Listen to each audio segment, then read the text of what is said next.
Hey, turn your Bibles, if you will, to 1 Corinthians chapter 13. Or we're going to pick up the very, very last verse of chapter 12. I'm going to call it 31b. And I'll tell you why in just a second. Or you can go ahead and look up on the screen. We'll provide that for you.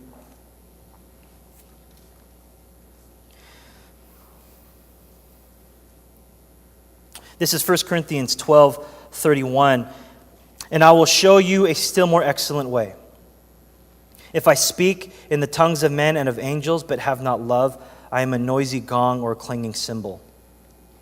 And if I have prophetic powers and understand all mysteries and all knowledge, and if I have all faith so as to remove mountains, but have not love, I am nothing. If I give away all I have, and if I deliver up my body to be burned, but have not love, I gain nothing. Love is patient and kind. Love does not envy or boast. It is not arrogant or rude. It does not insist on its own way. It is not irritable or resentful. It does not rejoice at wrongdoing, but rejoices with the truth. Love bears all things, believes all things, hopes all things, endures all things. Love never ends. As for prophecies, they will pass away. As for tongues, they will cease. As for knowledge, it will pass away. For we know in part, and we prophesy in part, but when the perfect comes, the partial will pass away. When I was a child, I spoke like a child. I thought like a child. I reasoned like a child. When I became a man, I gave up childish ways. For now we see in a mirror dimly, but then face to face. Now I know in part, then I shall know fully, even as I have been fully known. So now faith, hope, and love abide, these three, but the greatest of these is love. This is God's word. In my seminary classes, I think in almost every single class, there was always someone in the class that attended or served at Saddleback Church. Show of hands, anyone familiar with Saddleback Church?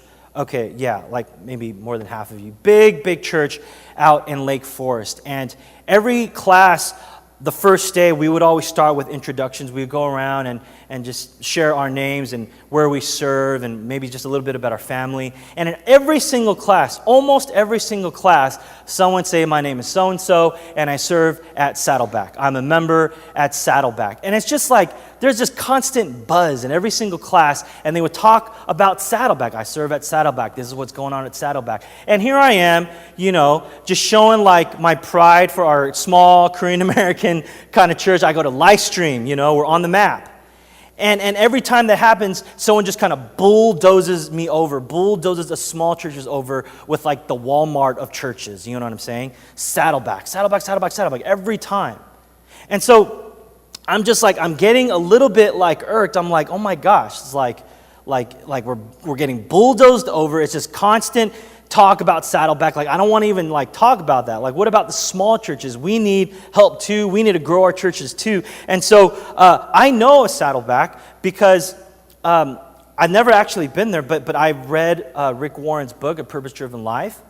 And I think that has its great purpose and great intention for depending on where you are in your life. And so I'm familiar, with what's going on, like with Rick Warren and Saddleback. He has a great testimony about his family. And then it just so happens, I'm getting irked about all this buzz about Saddleback. And it just so happens that one of my classes I actually had to take at Saddleback. And some of you remember, right after service, I would have to take off after class, that whole semester. It was that class. It was a Sunday class. And so I would have to drive all the way to Lake Forest, 40 minutes out. And my first time there, I'm following my maps, and I turn into the street, and I'm expecting this huge building with this huge parking lot. And I was shocked. Was the building big? No. The buildings were big. The buildings were big. The best way I can describe it, it was like Disneyland.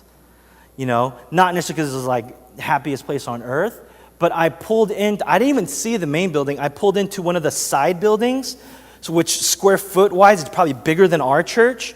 It was like a side building. I pull in and then I see trams lined up. So I'm like, so I park here, I take a tram to the happiest place on earth. Like, that's how church is? Like, that's how they roll. You know what I'm saying? And I pulled into the side building. I walk in. I'm like, what is this building? My class is in here. And then I see junior high department. That's their junior high. Like, it's not even youth group. It's junior high. That's how monstrous they are. It's just, like, huge. And so I'm thinking, this is crazy. It is so big. It's like a small little city.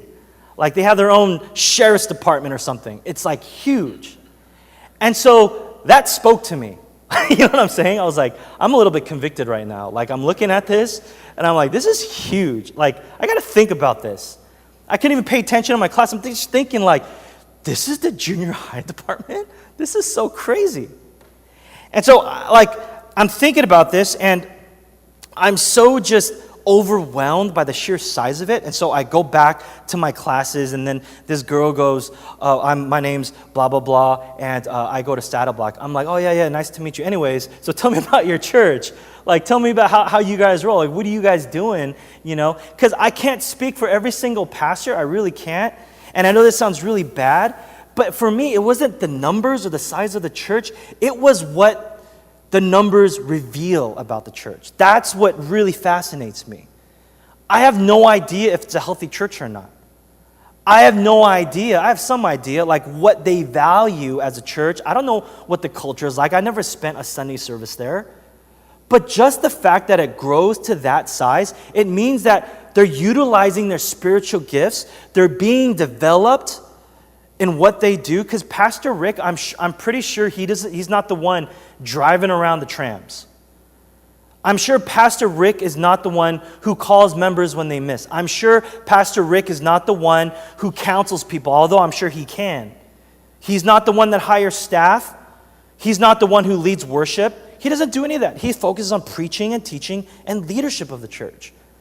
And so I'm thinking, how do you get people to love Jesus and serve to that capacity that it'll grow to that extent? That's what fascinated me. And so I'm talking to this girl in class who goes to Saddleback, and she tells me, this is what she tells me. I was amazed. She says, out of all the staff members they have one or two people that are full-time job. You know what their sole purpose is? Their sole job is? They meet newcomers, and they plug them into a department to serve.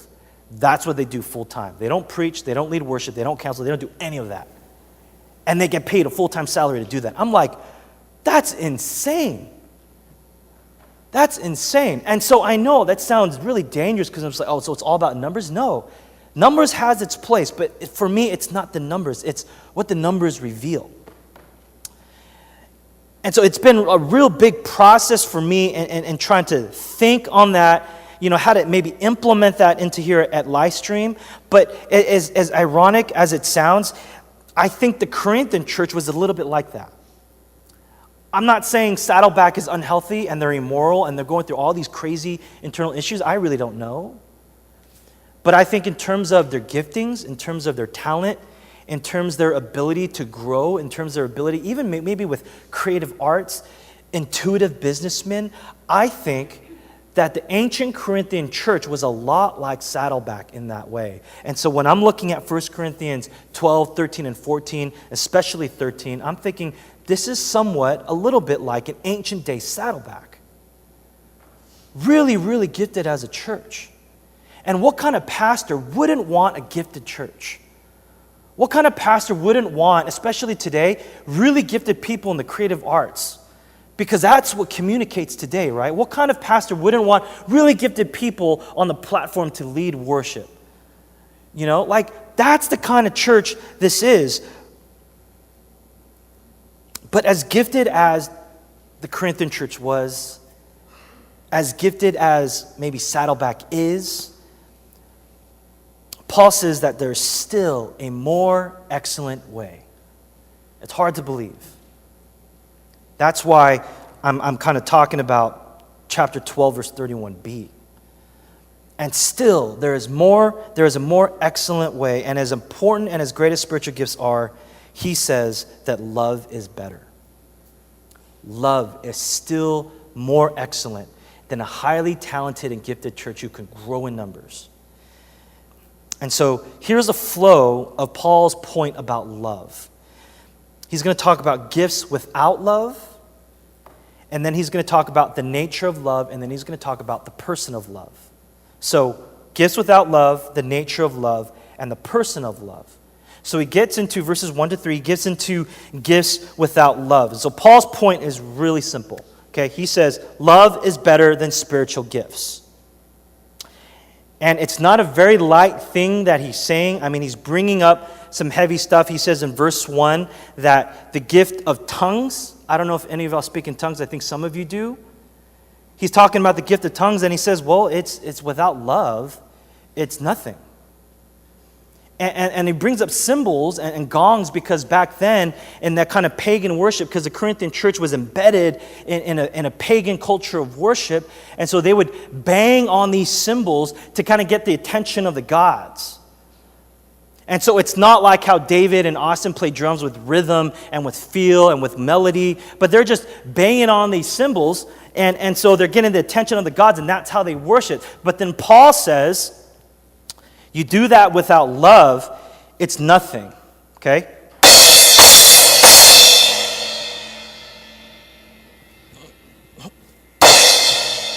Okay, like, you know what I'm saying?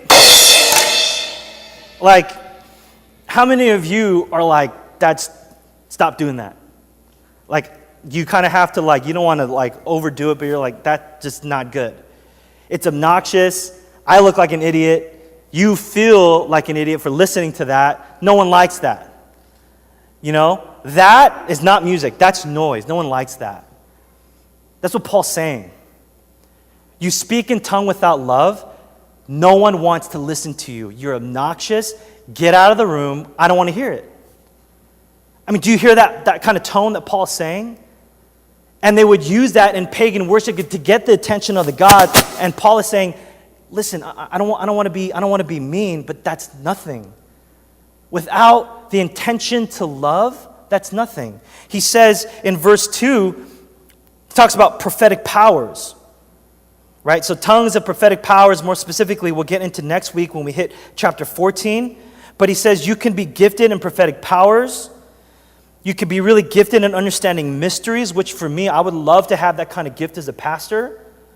But he says that's nothing. You know, it's like if you come to me as a pastor, I would love to be gifted in this knowledge of mysteries. Like, hey, Pia, I've been meaning to ask you. And I'm like, shh, my child, I already know your answer.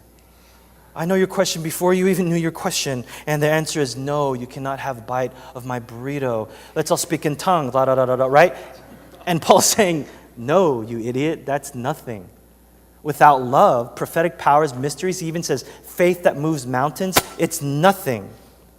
And then verse 3 is crazy. He says, it's hard to gauge what Paul's doing, but he says that you throw yourself into a situation where you're going to die, or you're going to burn, or you're going to give yourself for some cause. It's hard to tell what Paul's talking about. Maybe he's talking about Shadrach, Meshach, and Abednego. Remember the Daniel story? Nebuchadnezzar says, bow down to me, I'm going to throw you into the furnace. They say, we choose furnace. They walk into the fire, and God sends them an angel. I believe it's Jesus, and they're spared. Maybe he's referring to that. Maybe he's referring to maybe this understanding that he has that future Christians are going to be martyred, and they're actually going to be burned at the stake for the sake of the gospel. Maybe he's talking about that. It's really hard to say. But in any case, whatever you want, what your take is, he's taking an extreme example, and he's saying you can give your physical body to be martyred for the sake of Christ, but if it's not driven by love, what the heck is it? So Paul's point is simple. You can have the greatest of gifts, even give yourself to die for the gospel, but if your motive isn't to love, then those things mean nothing. And then Paul then moves on to talk about the nature of love. And this is where I think we have to be careful, because this is where we start thinking about weddings. And then when we think about weddings, we think about our boo, or the boo that we want, and we start thinking about romance, and all of a sudden we ended up in this random place in right field from this, okay? We have to be careful about this, because this is the kind of verse that's up there with Philippians verse, I can do all things who give me strength, This is up there with the Lord is my shepherd, I shall not want, completely taken out of verse kind of verses. So we have to be careful of that. But this is what Paul says in verse 4. Love is patient and kind. Love does not envy or boast. It is not arrogant or rude. It does not insist on its own way. It is not irritable or resentful. Does not rejoice at wrongdoing, but rejoices with the truth. Love bears all things, believes all things, hopes all things, endures all things. And so that part, love is patient, love is kind, love does not envy or boast. We know that verse. And so that word love, let's talk about that for a second. When we want to express love, we have one word for it. It is love. And it's kind of lame because when you sing to God in a worship song, I love you with everything that I have, then literally moments later, you take a bite of a corn dog, you go, I love you with everything that I have. You know what I'm saying? Like, that's like the story of my life. And so, like, I never said that out loud, because if I say that out loud as a pastor, I get into some trouble. But I felt that way. Like I bite into a corn dog that's just made right. You know what I'm saying? The world is just like a better place. And so, but in biblical Greek, okay, I almost followed a rabbit trail there, but in biblical Greek, there's multiple words for love. Some of you probably know this. In biblical Greek, there's 3 different kinds of love. There's eros love, which is a romantic or sexual kind of love that you have for your partner. There's filial love, which is a brotherly love or friendly love. And then there's agape, which is unconditional love, sacrificial love, love that is fully expressed through God. So to give you an example, John 3:16, a verse you should know, or probably know, it says, for God so loved the world. So that word for loved is the verb form of agape. It's agapao. So it's the verb form of an unconditional, sacrificial love that's only expressed through God. So guess which kind of love that Paul is talking about here when he says love is patient and kind? Agape. It's not eros and it's not filio, it's agape. So Paul isn't talking about a cheesy, watered down kind of love that I might have for a corn dog. Okay? He's saying this. Love that's unconditional, sacrificial, and perfectly expressed through God is patient. Love that's unconditional, sacrificial, and perfectly expressed through God is kind. Love that's unconditional, sacrificial, and perfectly expressed through God bears all things, believes all things, hopes all things, endures all things.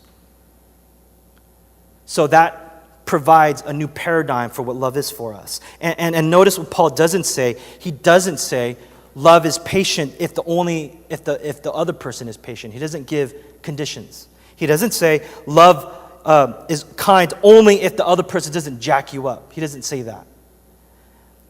But it's more like love is patient even if the person is constantly impatient and snarky at you. Love is kind even if the other person slanders you and talks trash about you in the church. Love is patient. That's it. Love is kind. That's it.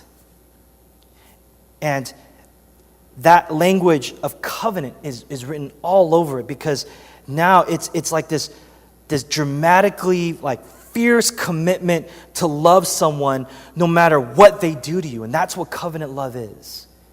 It's this love where it's saying, I'm going to love you through action, through deed and through action, even if you come at me in the wrong way.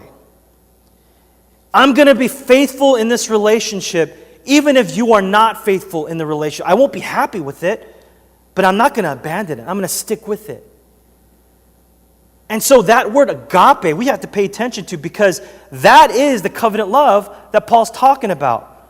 Agape love, sacrificial, covenantal, unconditional love is kind and it is patient. And the fact that the Bible says love is patient is astounding, because that kind of simplicity isn't contractual, it's not conditional, but it's covenantal.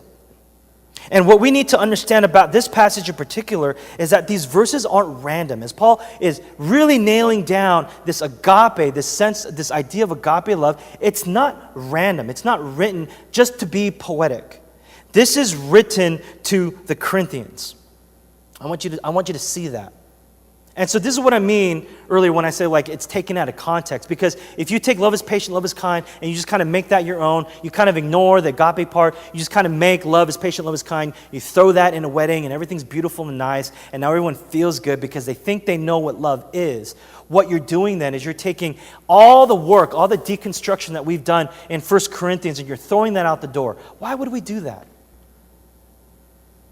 Love is patient, love is kind in light of everything that we talked about so far in 1 Corinthians 1-12.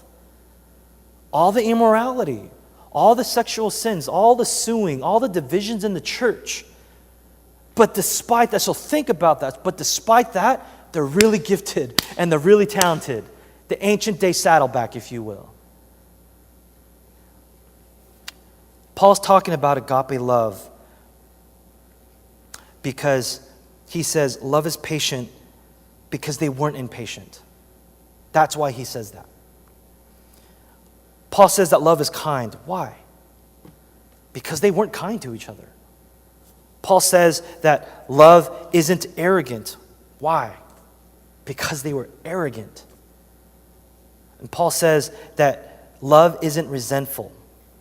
Why? Because they resented each other. And so, think about that. Paul talks about tongues. He talks about prophecies. He talks about these really fancy supernatural gifts that they're practicing in the church, really talented. He talks about that in verses 1-3. Why? Because he's saying, you're really talented, you're really gifted. And then 4-7, what is he saying? But your character sucks. That's what he's saying. You're gifted, but it's not driven by love. That is a deep character issue that you're missing in the church. So now, Livestream, this is a time now where you check your heart. You look at this, and now it's kind of looking at the mirror, the spiritual mirror, right? It's allowing the Bible like a double-edged sword to pierce through your soul. Now you got to ask some questions. So you think you're loving? Okay, well, are you patient? Are you kind? And I'm not talking about taking the easy way out, So it's not a general question. Generally, I'm patient. Generally, I'm kind. Well, no, don't take the easy way out.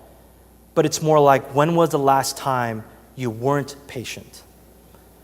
When was the last time you weren't kind? And you know what gets me about that word kind? I think some of us are kind of built in a way where we don't believe in kindness. We believe in being real. And so I'm not kind, I'm real, because that's what real love is, right? You just tell each other off, right? And just be real and just say whatever it is, and whatever how you feel, that's how you feel. How do you argue with the Bible? It says love is kind. How can you argue with it? How can you say that, that kindness isn't such a thing? It's right here. It's spelled out. So if we're going to be that tough on ourselves, right?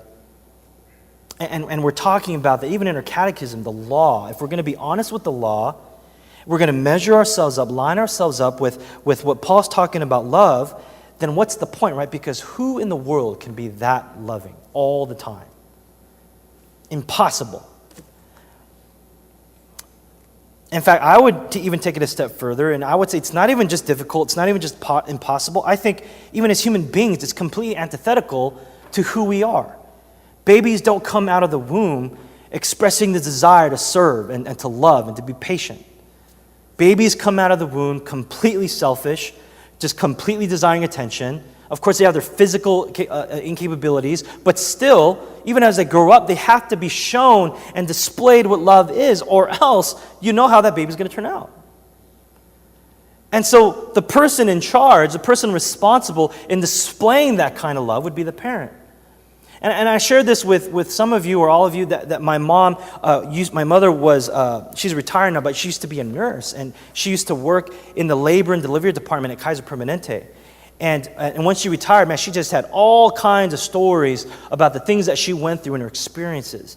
And one of the most interesting things that she shared with me is that when the baby is delivered, the doctor would come and deliver the baby, and then they would bounce, but it's the nurses who stay and care for the mothers and the babies. And so my mother is one of them, and so she's caring for all these patients, and she would say that as soon as the baby is delivered, they would hand the baby to the mother, unless it had special needs or something like that. The baby would go directly to the mother, and the mother would hold the baby, but the mother wouldn't just hold the baby, it would be skin to skin contact. The baby's flesh would have to be in contact with the mother's flesh. And it's to the extent that if the baby didn't have skin-to-skin contact with the mother, studies show later in life they even have problems, even mental health issues. Why? Because the baby, as vulnerable as it is, it needs to be shown this in the most intimate and closest way that he or she is loved. That in this new environment called the world that they're in, that they're not even comprehending, someone is caring for me. Someone is displaying for me, modeling for me, putting into action love. And if that love, and if that baby is not shown that kind of intimate skin-to-skin contact kind of love, well, then that baby is going to, studies show, just problems in the future. And I'm not saying that's the case for every single baby, but that goes to show, that tells you something. Even in our innate human nature, love is not natural. We have to be shown that kind of love. So what does this have to do with what Paul's talking about? I want you to notice something. Nowhere in here, you see, Paul's goal here is not to command you to love. Okay, that's what we take from this, and we should, but Paul is not saying, Corinthians, you go love, you be patient, you be kind. That's not what he's saying. He's giving a description of what love is. And these aren't just random descriptions. Of course, the Corinthians are struggling with these things because their character stinks, but it's almost as if he's thinking about someone and describing the character of someone who is the personification of love. You understand what I mean by personification? A personification of golf is Tiger Woods. A personification of basketball is Michael Jordan, not LeBron James. Personification, right, of technology would be Steve Jobs. What is Paul saying? The personification of love is Jesus Christ. A perfect, agape, unconditional, sacrificial love only expressed through the Son of God, Jesus Christ. And so he's describing to and he's showing to you, this is your source of love. You can't just go and change your character on your own. See how far that takes you. So what Paul is saying is Jesus is patient. Jesus is kind. Jesus doesn't envy or boast. Jesus isn't arrogant or rude. Jesus isn't irritable or resentful. Jesus bears all things. Jesus believes all things. Jesus hopes all things. Jesus endures all things. And so how can we think about this? And how does that work into our paradigm and the way we think? I know that some of you have been trying these days to be consistent in your devotions, and part of that is spending time in meditating. And I'm hearing from some of you, how do you meditate? What is meditation about? This is it, okay? I'm going to quickly kind of practice with you a corporate meditation. You're meditating on love is patient, love is kind. You're meditating on Jesus is patient and Jesus is kind. So how do we meditate on that? Well, why in the world will Jesus be patient with you? Why in the world is Jesus kind to someone like me?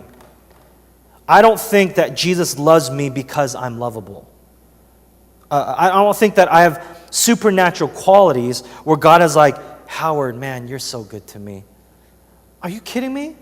There's nothing that I can contribute to God. And so I think some of us are thinking, okay, well, how do I impact this? Well, God is loving me because he wants something out of me.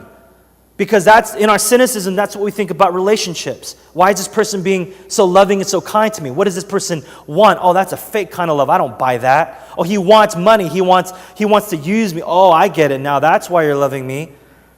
Well, it says here, God isn't resentful. God isn't holding anything. He's just loving you and pursuing you, showing you patience, showing you kindness. Why? Well, at the end of the day, for me, it's a mystery. But what I do know is that one of the best ways I can describe it, kind of like I was saying, is that it's like a parent's love. It's like a father's love. A baby simply cannot contribute anything to the father or the mother. The baby cries, the baby demands, the baby is selfish. And the parent doesn't go, I'm going to hold this against you.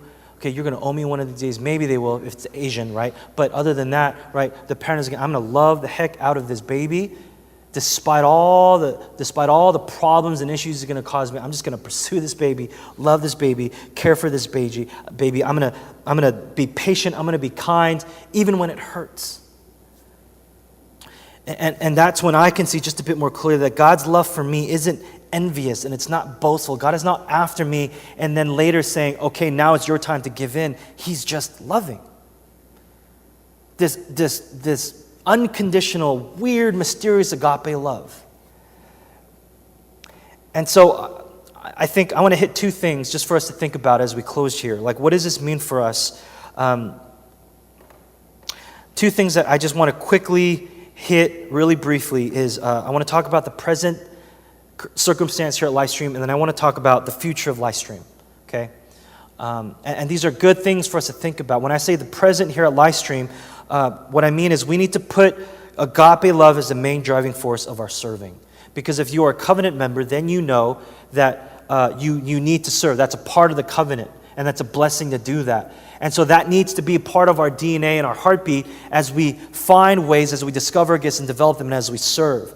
And so this isn't something new that you should go and do, but what I'm talking about now is something that you're already doing. When you meet in your ministries and you have meetings, you start with a devotion and you start with prayer. Okay, that's not a random thing that we do just because we're a church. We do that, we implement that so that before you serve, before you take the platform, before you make refreshments for breaking bread, before you serve the media team, you're stirred in your love for Jesus. Because the reality is, you fight traffic to get to church. You had a tough week. You're stressed out. It's hard to show up and be like, I'm on fire for Jesus. That's the reality. It's hard to do that. And so you show up in your selfishness, in your don't touch me, don't talk to me kind of attitude, and then you get into the Word and, this is about Jesus, isn't it? Okay, this is about Jesus. I need to take a step back. I need to pray. I need to posture myself in such a way where now it is not about me. I'm going to set my agenda aside. I'm going to make this about Jesus. Serving needs to come out of your love for Jesus, and sometimes you need to fight for that. You can't make that about your leader. You can't make that about your ministry or the team that you serve in. That's on you. So what does this mean? Take those devotionals and take those prayer times seriously. If you come late to your meeting, you show up late to praising practice, you miss a devotion, you missed out on that. Well, let's talk about the future. Interesting, right? We don't talk about the future a lot. I'm talking about the future because we're a young church. And I know it's not my first time saying that, but I'm realizing, logically speaking, the more and more I say it, the less and less true that's becoming because we get older. That's how life works. But as we get older, I want you to see that the makeup and the feel of the church starts to change. I think that the makeup and the feel of our church is different from even 2 years ago. And more, you're graduating from college. More and more, you're getting into your occupations. Some of you are going to be doctors. Some of you are going to be accountants and engineers and nurses. I don't know if you realize this. We have a lot of up-and-coming teachers right now, and it's really exciting to see. And I can't wait just to see where we are even 3 years from now or 5 years from now, God willing, 10 years from now. It's crazy to think about. That's the makeup of our church. That culture is going to shift a lot. And I know that we keep telling ourselves we're a young church, we're college. we're not so college anymore. It may feel that way, but it's actually not. You look at the numbers, half of us are post-college or in that whatever millennial kind of age, however you want to talk about it, right? Like have you working, have you in school. I mean, it's weird, but that's the makeup and that of our church, and that kind of culture is shifting. And so have you ever just stopped to think about our church on a macro level, not just in your own serving and in your own membership, but on a macro level to think about like what God is doing, and to ask yourself, what is God doing in our people? Where has God taken us? Who has God programmed us to be? Like, that's not just the pastor's job to think about. If you're a member and you care about this church, you should be asking those questions. And that's going to form and that's going to change the older we get. And so what that means now then is that we need to pay attention to where we're headed as a church. Now is the time to pay attention to who we're becoming as Livestream. Because what I want us to pull from this is we can be talented, we can be wealthy, we can be stable, and we can be spiritual. We can get into all these great occupations that God is blessing us. But what's driving you? What is now becoming the culture here at Livestream that when newcomers come, they can say, oh, this church is driven by this. It is identified by this. The message that we need to hear now is being defined by gifts, talents, spirituality, maturity. They're not the same as being defined by grace. Those are two radically different things that Paul is nailing down in the Corinthian church. And I know that's not like the super sexy, hip thing to say. It's not this big message of gospel. It's really where the rubber meets the road. It's where the gospel is right here. We need to think about, okay, here we are at Livestream 2018. I'm this many years old. In 3 years and 5 years, do the math, it's simple. You're going to be that old. Okay, then how is the culture going to be? What is going to define us as a people? And if you're a covenant member here, you contribute to that culture. Don't put it on me. It is us. And so before you pursue anything, the message is simple. Pursue God's love. Agape, unconditional, sacrificial love. And let's make that a clear value as a church. That we strive for that. It's not about perfection. It's not about getting somewhere, and if we don't get there, then we're an unsuccessful church. It's not that, but we are striving, we are developing, we're being molded as grace being the central force. If you believe in that, say amen.